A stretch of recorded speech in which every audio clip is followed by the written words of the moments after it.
দর্শক, KTV news 24-এ আপনাদেরকে আবারও স্বাগতম। যুক্ত আছি এই মুহূর্তে শিক্ষা ভবন এলাকা থেকে। দর্শক, যেখানে কিন্তু আপনাদেরকে দেখানোর চেষ্টা করছি সুপারিশপ্রাপ্ত শিক্ষকরা তৃতীয় ধাপে নিয়োগের লক্ষ্যে তারা কিন্তু আজকে সেদের মিছিল নিয়ে এগোতে যাচ্ছিলেন সচিবালয় অভিমুখে। সচিবালয় অভিমুখে যাওয়ার পথে তাদেরকে কিন্তু পুলিশি বাধার সম্মুখীন হতে হয় এবং পুলিশি লাঠিচার্জ এবং পুলিশের পক্ষ থেকে জলকামান নিক্ষেপ করে তাদেরকে কিন্তু থামিয়ে দেওয়ার চেষ্টা করা হয়। দর্শক, এখন পর্যন্ত কিন্তু তারা সচিবালয় অভিমুখে আছেন এবং সচিবালয় অভিমুখে থেকে তারা কিন্তু তাদের স্লোগান তারা কিন্তু রীতিমতো দিয়ে যাচ্ছেন। দর্শক, তাদের স্লোগান নিয়ে তারা কিন্তু রাজপথে বসে আছেন। তাদের স্লোগান দেখার চেষ্টা করি।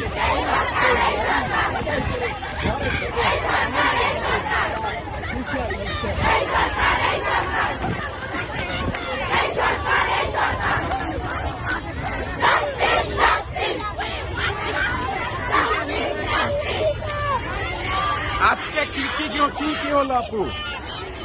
আজকে আমরা তো শাহবাগের সকাল থেকে অবস্থান করছিলাম। আপনারা সবাই জানেন আজকে আমাদের এখানে মহাসংঘ ছিল।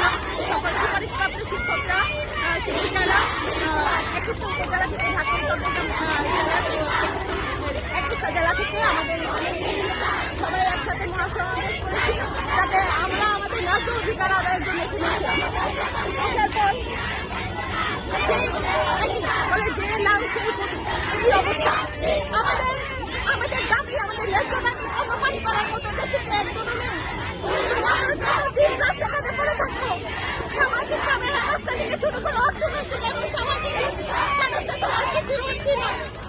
বাড়িতেও তো ফিরে যেতে পারবো না, যে অবস্থা বাড়িতেও ফিরে যেতে পারবো না। আমরা সচিবালয়ে যেতে পারতেছি না, কারো কাছে যাচ্ছি যেতে পারতেছি না। মানে আমাদের জায়গায় উল্টো আমাদেরকে বলছে আমরা নাকি যমুনায় অ্যাটাক করেছি। এই ধরনের মিথ্যা অপবাদ আমাদের উপর দিয়ে দেওয়া হচ্ছে।